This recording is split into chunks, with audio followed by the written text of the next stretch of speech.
નમસ્કાર મિત્રો. મિત્રો, ભગવાનની પૂજા સવારે કરવી જોઈએ કે સાંજે? કયો સાચો સમય છે પૂજા કરવા માટે?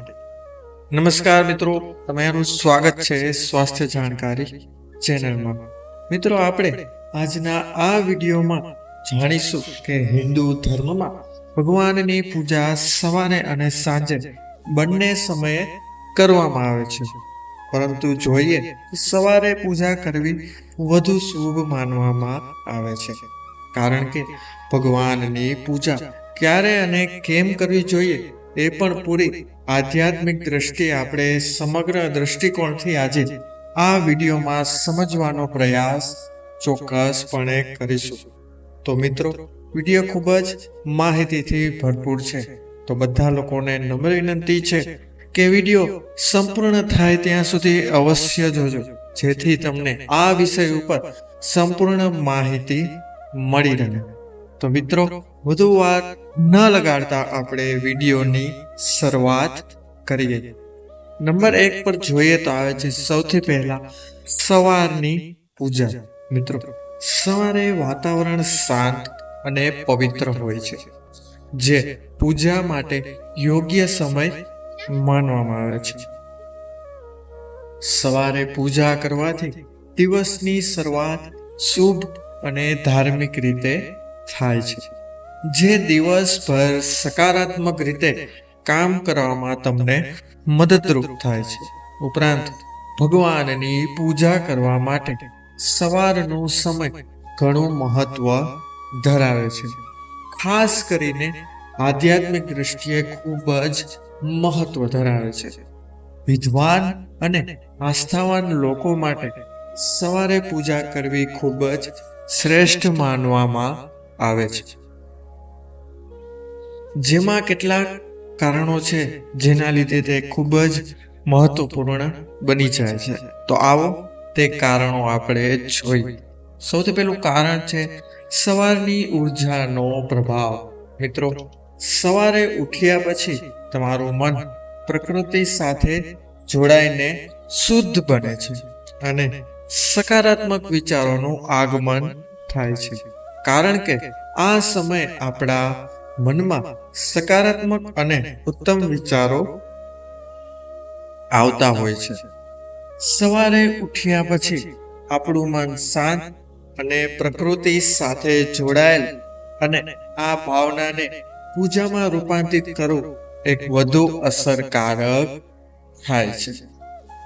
ત્યારબાદ બીજું કારણ જોઈએ તો એ છે મોટી પરંપરાઓ.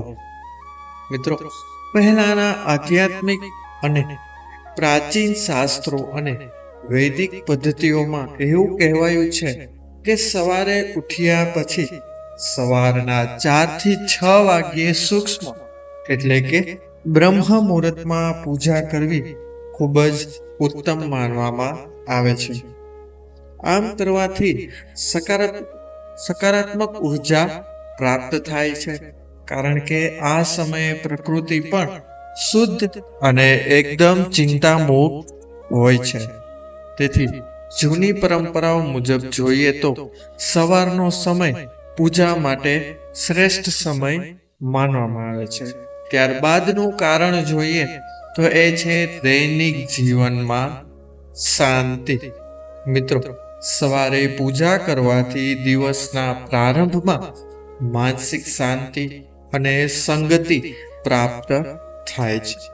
દિવસ દરમિયાન બનતી તમામ પરિસ્થિતિઓને તમે વધુ શાંતિથી અને સકારાત્મક રીતે સાંભળી શકો છો.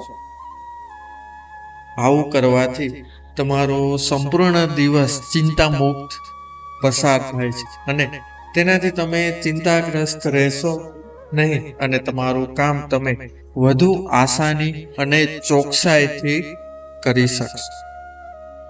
હવે મિત્રો, આ કારણો જોયા કે સવારે પૂજા કરવી શા માટે ખૂબ જ શ્રેષ્ઠ છે અને કયા કારણોના લીધે તે ખૂબ જ મહત્વપૂર્ણ બની જાય છે અને તે કઈ રીતે તમને મદદરૂપ થાય છે.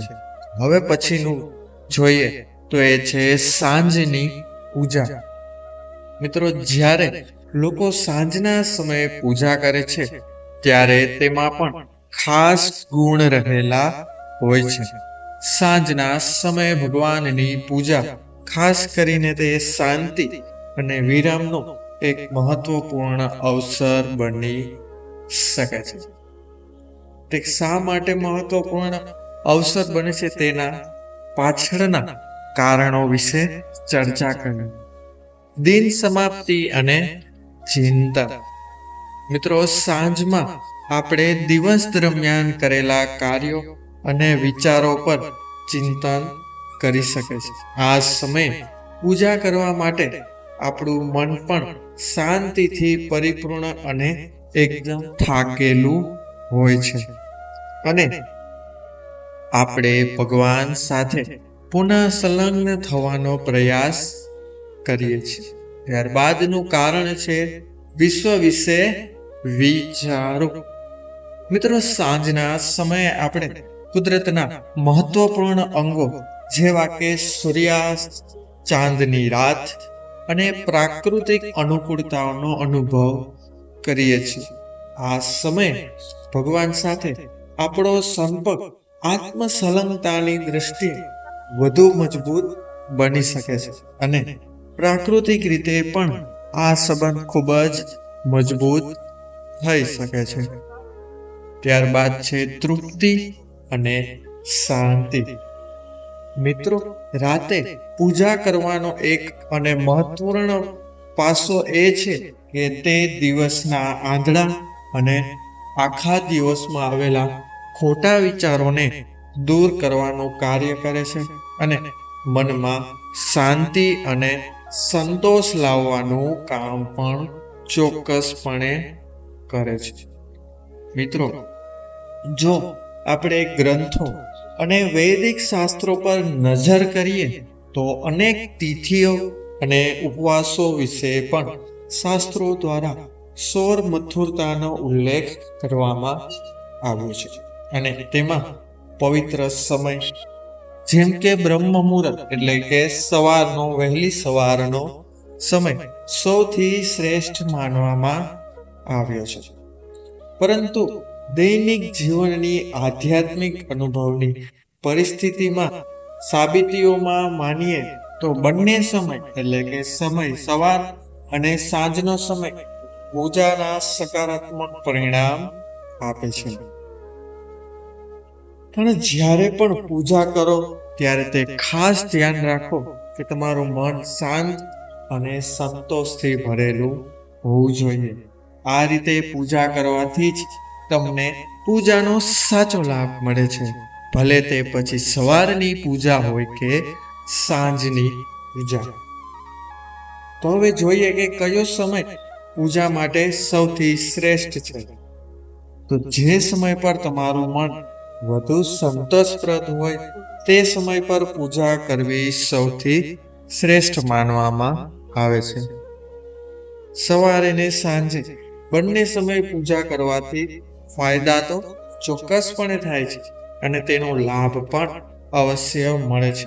જો તમે સવારના સમયે અનુભવો કે તમારું મન વધુ શાંત છે તો તે સમયે પૂજા કરવી તમારા માટે યોગ્ય માનવામાં આવે છે.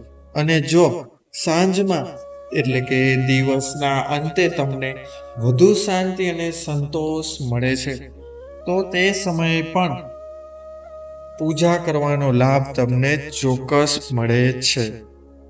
બધા લોકોના મનની સ્થિતિ અલગ અલગ હોય છે. અમુક લોકોનું મન સવારે શાંત હોય છે જ્યારે અમુક લોકોનું મન દિવસના અંતમાં સાંજના સમયે શાંત હોય છે.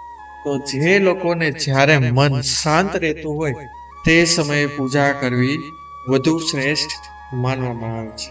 અંતમાં ચિંતાને દૂર કરી શકનાર એ સાધન એ ફક્ત પૂજા જ છે, જે તમારી અંદરનો પ્રેમ, માન્યતા અને ભક્તિ દ્વારા કરવામાં આવે છે. પૂજા એ એક માણસથી પરમાત્મા સુધીનો આવવા જવાનો એક માધ્યમ માનવામાં આવે છે. તો મિત્રો, જો આ સરસ મજાની માહિતી તમને પસંદ આવી હોય તો એકવાર સાચા મનથી વિડીયોને લાઈક કરીને કોમેન્ટ બોક્સમાં એકવાર ખૂબ જ સાચા ભાવથી જય માતાજી જરૂર લખજો. તો મિત્રો, અને અમારી ચેનલને એકવાર સબસ્ક્રાઇબ કરીને બાજુમાં આપેલા બેલ આઇકન બટનને ચોક્કસપણે દબાવજો, જેથી અમારા આવા જ નવા આધ્યાત્મિક વિડીયોનું માહિતીથી ભરપૂર નોટિફિકેશન તમને મળી રહે. તો હવે મળીશું નવા વિડીયો સાથે, નવા ટોપિક સાથે. ત્યાં સુધી બધાને જય શ્રી રાધે કૃષ્ણ, હર હર મહાદેવ. બધાને જય માં બુદ્ધવાળ. બધા લોકોએ વિડીયોને અંત સુધી જોયો તે બદલ બધાનો ખૂબ ખૂબ આભાર. બધાનો ખૂબ ખૂબ ધન્યવાદ.